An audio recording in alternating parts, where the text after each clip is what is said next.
Welcome to the lecture, Learning Characteristics Often Observed by Teachers. Although students with ASD present challenges, understanding the nature of autism provides with practical skills for becoming effective teachers.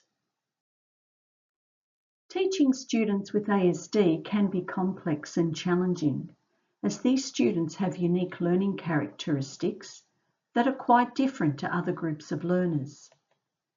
Teachers will need to have powerful tools such as planning strategies, procedures for organising the learning environment, planning and selecting curriculum targets, and the mastery of instructional delivery. Let's now look at some of the key characteristics and just recap on what these could look like. Students with ASD will often have characteristics that challenge teachers. While most experienced teachers may not be surprised by these challenges, they will at times encounter stumbling blocks when planning and developing the learning experiences. Teachers who are new to ASD typically find that these learning characteristics of the student with ASD may challenge their beliefs about learning, or it may question their ability to be successful when teaching them. Understanding the nature of autism will be key to addressing the characteristics of ASD. So let's recap on these characteristics and what it means for the student with ASD in the classroom. Let's look at communication difficulties. Students with autism have serious difficulties communicating with other students and adults. For example, students who do not express their confusion or request assistance with a task give teachers the impression that they understand the demands of the activity and can perform the needed task without difficulty.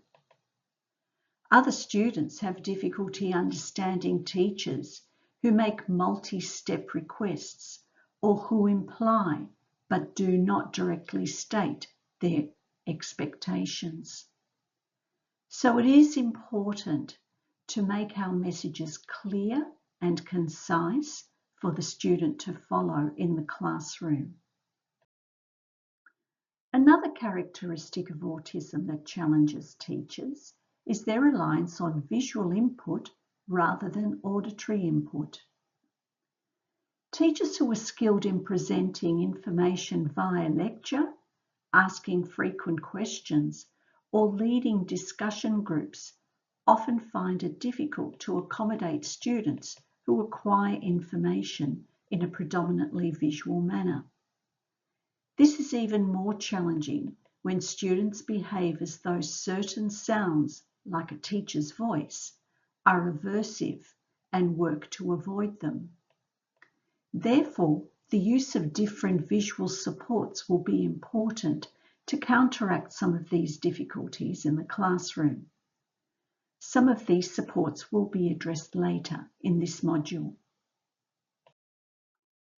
There are several learning difficulties associated with autism, one of which involves the generalization of skills and knowledge from one set of conditions to another.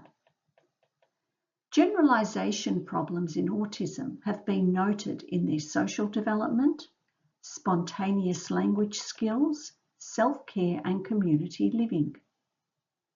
Commonly, teachers will focus on a skill until it can be reliably demonstrated by the student and then move on to another skill.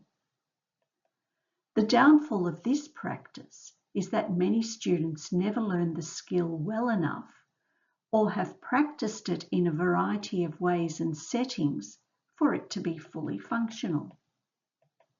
Such skills stay at the acquisition level and never progress to mastery. Take, for example, the skill of turn-taking.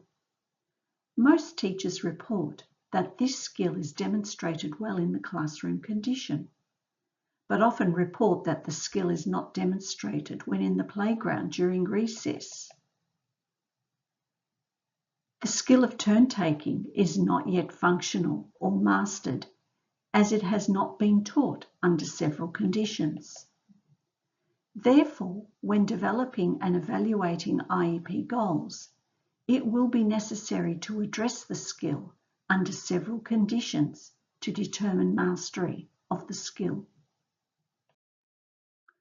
Another learning characteristic involves the student's tendency to become prompt dependent.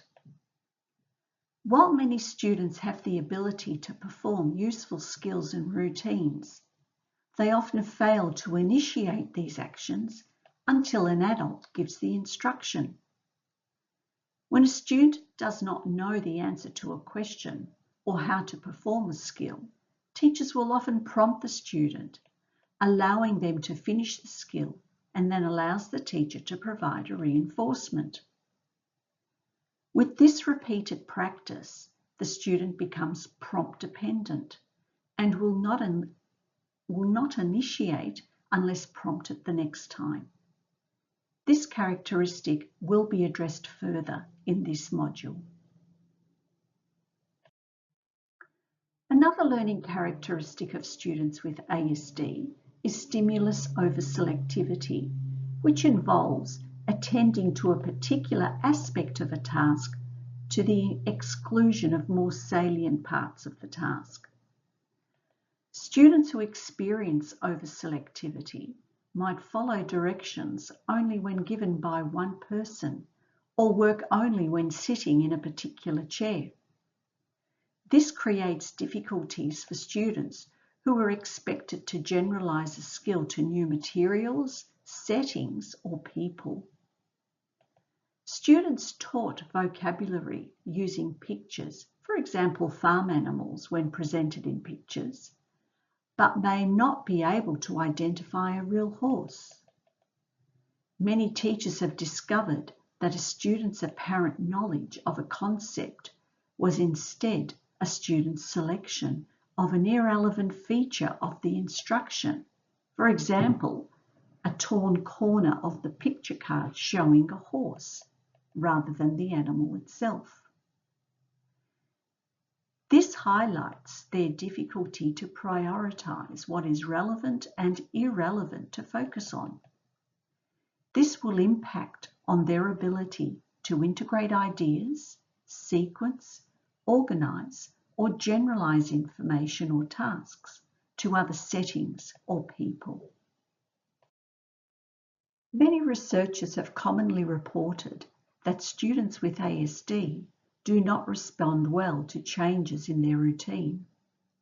Clearly, one skill needed in our contemporary schools is the ability to adjust to several interruptions and change to the routine and structure of a day.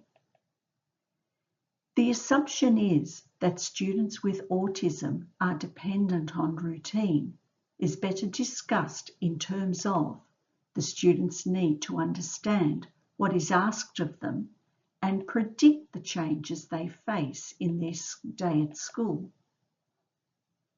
If they don't understand what is asked of them, it is no surprise they will react in some way, as they don't understand the changes around them.